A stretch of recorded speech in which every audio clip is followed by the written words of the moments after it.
सत साहेब, मैं भगत ऋषिराज दास।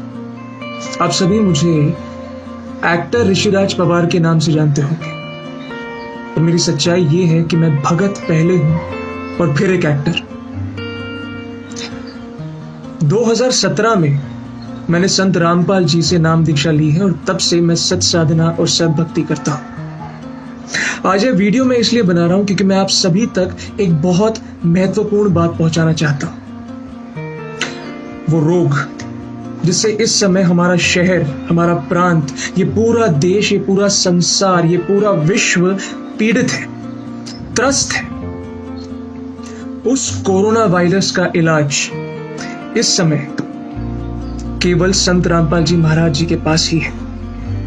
और ना ही केवल कोरोना वायरस, इसके जैसे असंख्य जानलेवा बीमारियां और सारे दुखों का इलाज भी एक ही है, सद्भक्ति और सत साधना। हाँ, मैं जानता हूं आप सोच रहे होंगे कि 22वीं सदी का ये नौजवान इस समय में जब मेडिकल साइंस इतनी तरक्कियां कर चुका है, इतने मकामों पर पहुंच चुका है, तब सद्भक्ति की बात कर रहा है।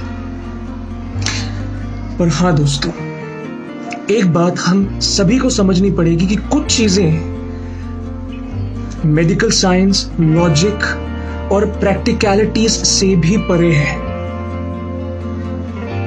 आपका प्रारब्ध आपके कर्मों से जुड़ा हुआ है, और जिस दुनिया में आप हम सब रह रहे हैं इस समय, वो दुनिया कालमयी और मायामयी है। इसमें कुछ भी परमानेंट और इमॉर्टल नहीं है। कुछ भी इस दुनिया में अविनाशी और अमर नहीं है। सब कुछ नश्वर है। आपका शरीर नश्वर है, एक चींटी से लेकर एक हाथी तक, प्लास्टिक से लेकर लोखंड तक, सब कुछ नश्वर है। और अगर अविनाशी है तो वो है आपकी आत्मा, और वो परमपिता परमात्मा, आपकी आत्मा का जनक कबीर साहिब। जी हां, और इस समय उनकी शास्त्र सम्मत वेदवित सत साधना केवल इस पूरे संसार में एक ही व्यक्ति के पास है।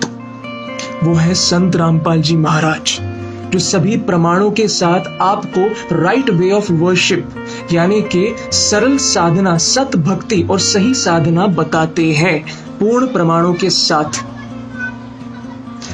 मेरी आप सभी से हाथ जोड़कर यह विनती है कि प्लीज सत साधना और सत भक्ति की तरफ भी अपना ध्यान ले जाइए, भक्ति कीजिए, अपने कर्म कटवाइए, क्योंकि इस संसार में आपके कर्म केवल आपकी आत्मा के जनक वो परमात्मा कबीर साहिब ही काट सकते हैं।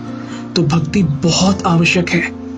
इस समय कोरोना वायरस से न जाने आगे किन किन प्रकार के रोग आएंगे। जैसे जैसे हम कलयुग की तरफ बढ़ते जा रहे हैं, वैसे वैसे हम पर आक्रमण होंगे, अलग अलग देशों से, अलग अलग रोगों से, अलग अलग तरीकों से।